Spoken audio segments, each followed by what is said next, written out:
Okay, maybe this will help. Maybe this is a good reminder.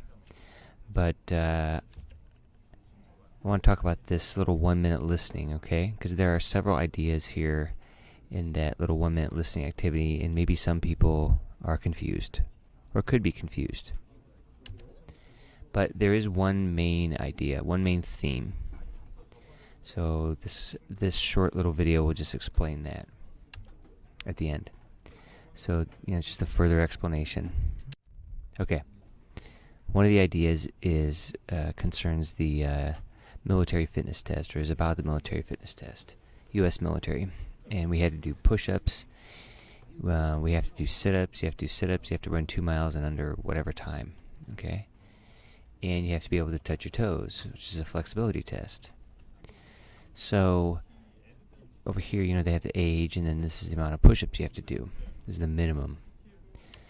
Right? So here's a picture. But at the time, this is several years ago, I couldn't do this. I had never been able to do this in my life. Right?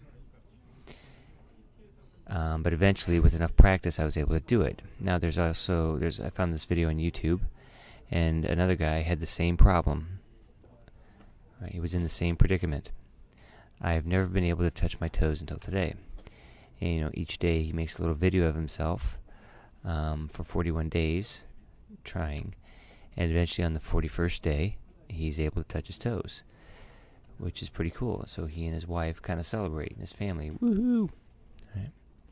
I had a very similar experience. So, having that habit, he did that every day, so he has that habit. He got into the habit of stretching, and that's the good meaning. Kind of the bad meaning, or usually the bad meaning, or the negative meaning, is to fall out of a habit, right?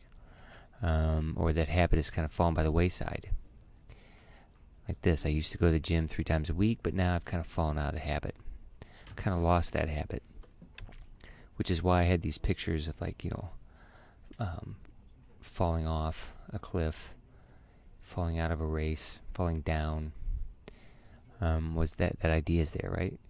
Because this is getting to the main idea, even if I stop, I can always go back, because it's easier to have that habit, right? So that's this idea. A man's mind, once stretched by a new idea, never regains its original dimensions.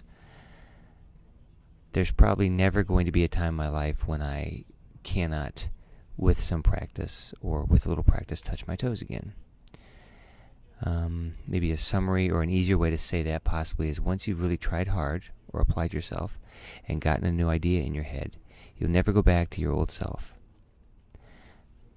How does this apply to language learning? Because, learning a language is a lot of work. It's a lot, and a lot of people just get frustrated, and they're like, oh, I can't do it, I hate this. They feel like they're not making any progress. But really, every time they study, every time they practice, they're making it so their brain is not going to return to its original state. Okay?